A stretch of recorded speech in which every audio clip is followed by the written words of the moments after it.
It's Melanie Hiromoto. I'm going to be demonstrating how to set up an IV as well as an IV piggy bag. The first thing to do is always check the doctor's orders. Second, I'd wash my hands.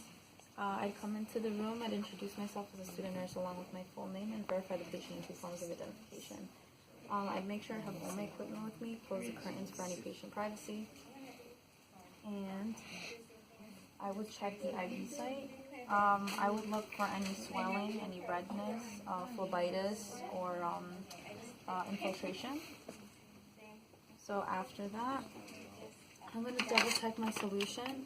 I'm going to make sure that it's the right solution that the doctor has ordered. I would check any labeling just to make sure that it matches the patient. And also I'd label it with the date, the time, and my initials. I would also have the right tubings. Now I'd explain the procedure or the intervention to the patient.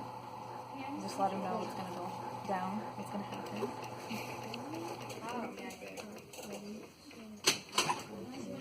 Now, in this case, he's a dummy, so I'm going to use this and leave it under his IV site just in case.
Once I left the solution issues, I'm going to document this on input and output.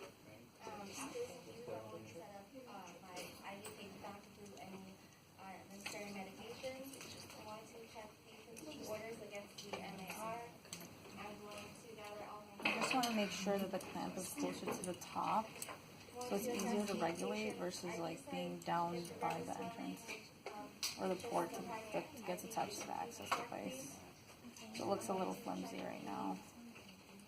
Expiration date and correct drug, the medication.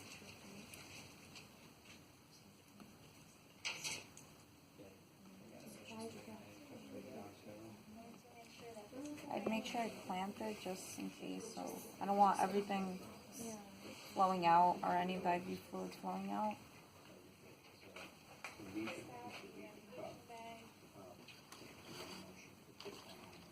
So I would uncap my solution, and I would spike tubing into the solution bag. I'm going to, I already put on the label with my name, initial date and time. I'm going to apply another time sticker on the tubing. My initial date and time.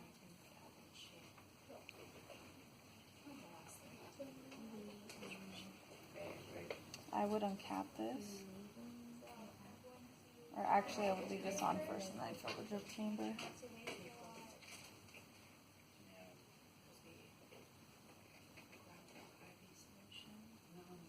We fill it halfway, or at least close to half. Okay.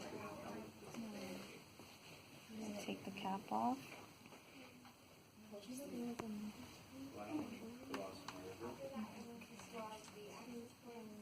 And now I'm going to prime the tubing.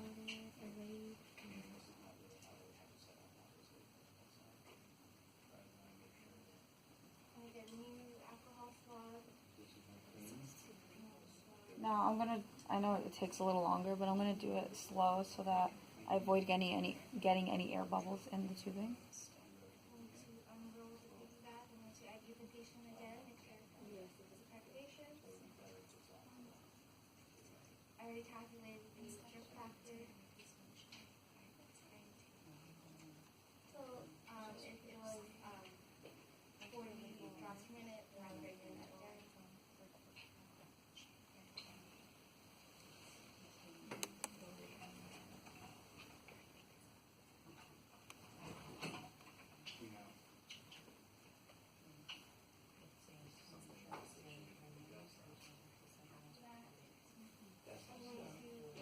Document this on input and output.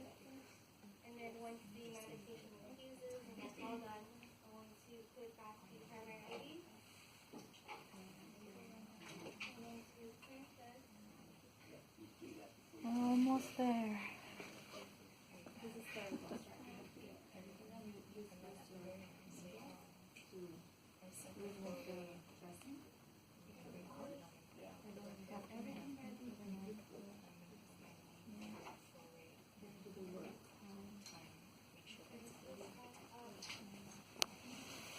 And check again for the primary ID. Okay. So now all of this is filled. There is no air bubbles. I just double check for that. If anything, I can always stretch out the tubing and flick it just to get any air bubbles. Move it all the way to the top and then get rid of it. I grab the cap again. Comfortable, document this on input and output. Cap it. Make sure this is clamped all the way. Once I cap it, I will make sure this stays above base level. That's how you put up an IV and IV piggy bag.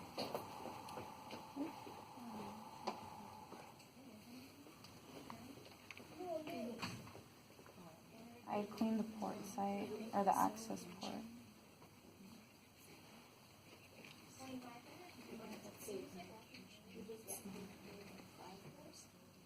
Yeah, wait a minute, I'll do it.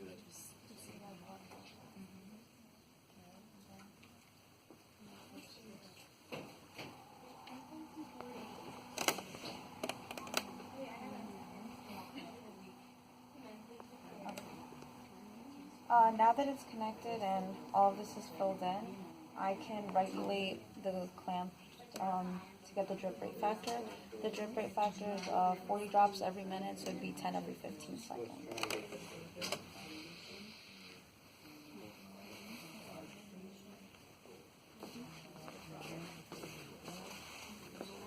Fingers are all over it.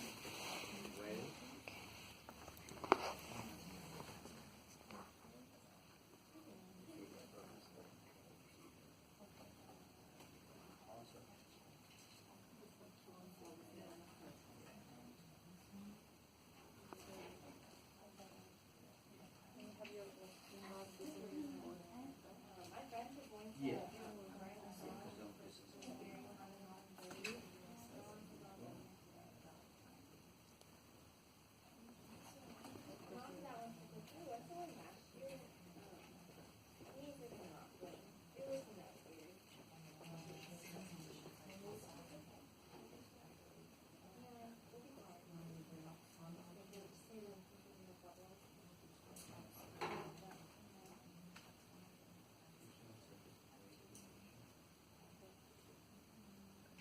Okay, so that's 10.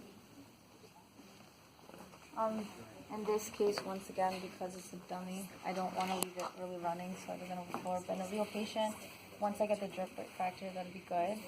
And I can leave it running on the patient. So I would lower the side rails. I can lower the patient down to a safe height and leave him in a comfortable position. And I would keep an eye on, just the IV coming every while, just to make sure that it's running properly, that the dosage is still right, that it's going in perfectly. That way there's no obstructions, nothing wrong. I would make sure that I label the tubing with the date, the time, and my initials, showing that I was the one who placed this IV. Right there. Okay.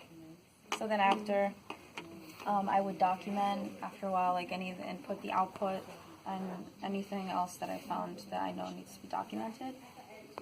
In this case, He also has an IV piggyback, but I would be coming back in as a nurse. I would hire the bed. I'd lower the side rail again. I'd wash my hands.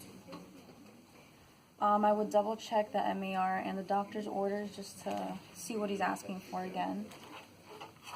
In this case, he has medication that he wants. Depending on the hospital, depending on the setting, some medications come with the labeling for the patient and the dosage and everything in the medication title. In this case, we don't have that, so I would get a label. I would label it for the patient itself, the date, the time as well. I would double check, always do my free writes for any medication as well as the IV fluids. Double check against the MAR, make sure this is what he needs. After that, I would make sure I have the right tubing as well. Okay.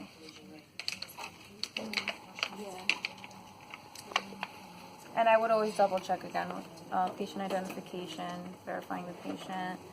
And yeah, that's it.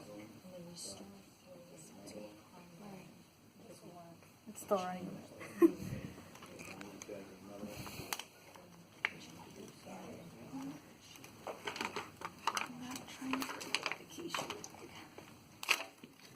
Yay.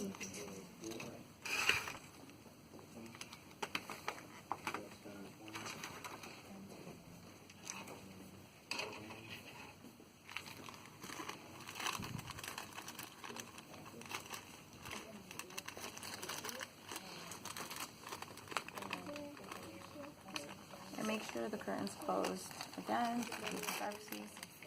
I would do the 7 rights to the patient, or the 7 steps of the patient again. Introduce myself, verify the patient, check the doctor's orders again.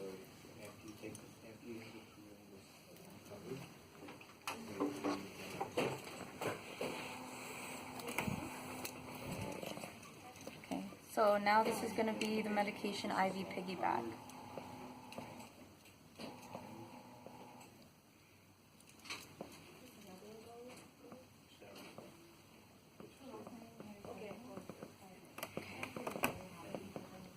I'd make sure my hands are washed starting this new procedure or nursing intervention.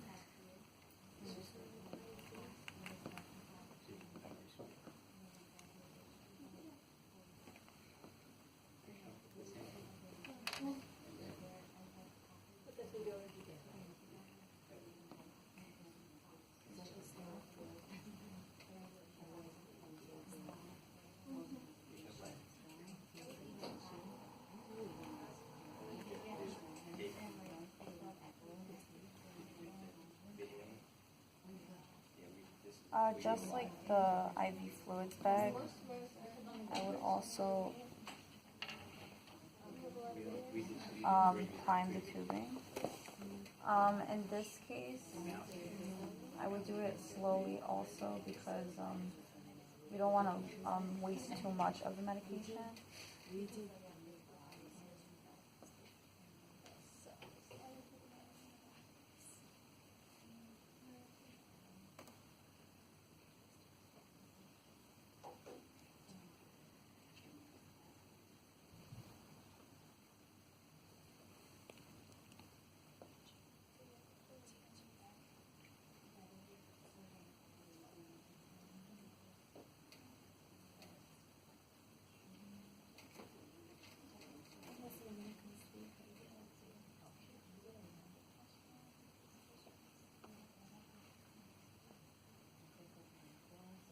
Okay, 1 drop.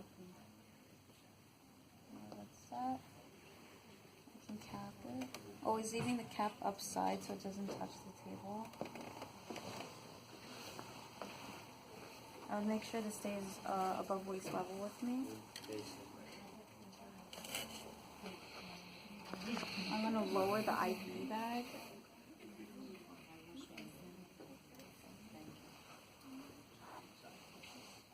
We lower the IV bag because it'll help slow down the infusion rate with the fluids.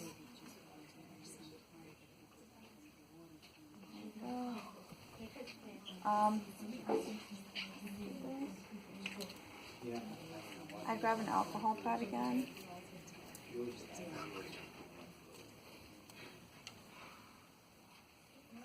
I cleaned the closest port to the chamber, and I clean it with an alcohol pad. I wait a couple seconds just to let it dry.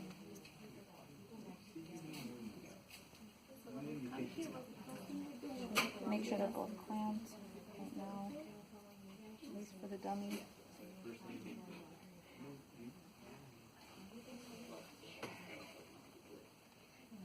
Now, usually because this is still slowly going, it's actually an infusion. At this point, because I'm clamping the primary clamp, I can open up the medication clamp.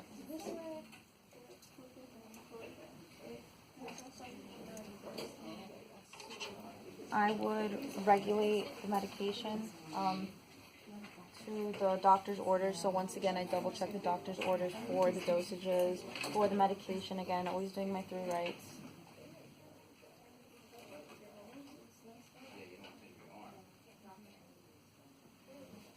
So I'll just do the drips per minute, and then I'll do it every 15 seconds just to make sure I'm matching up.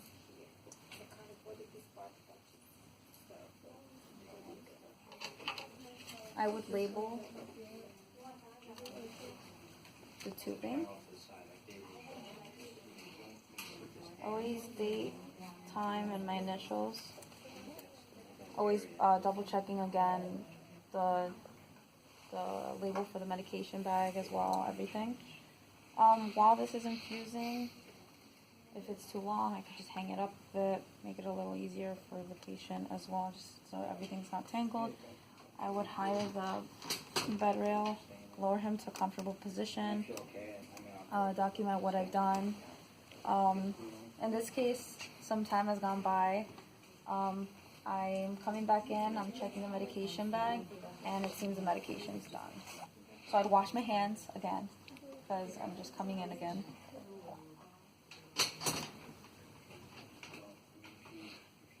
Okay, so I've washed my hands.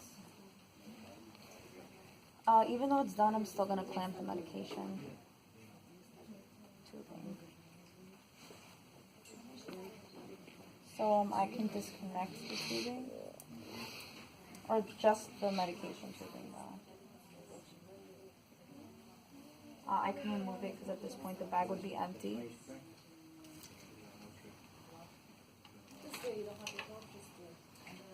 I can actually hire IV fluid bag now.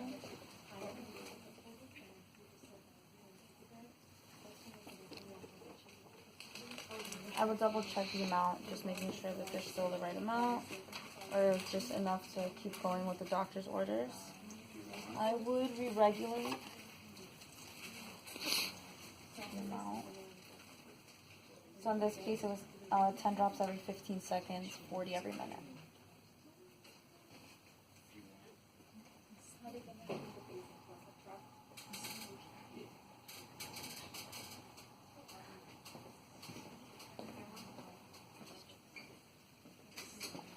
So after I've done that, I would leave it running. In this case, I'm not going to because it's a dummy. The real person I would.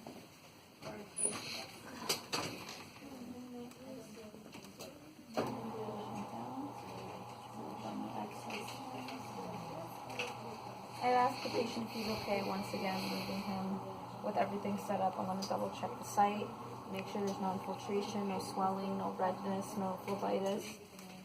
Leave the patient in a comfortable position, ask him if he has any questions. I would clean up all of this, my whole working area. I would wash my hands. I document input and output for both the IV fluids and the medication bag. And I document any other findings I have and my interventions. Thank you.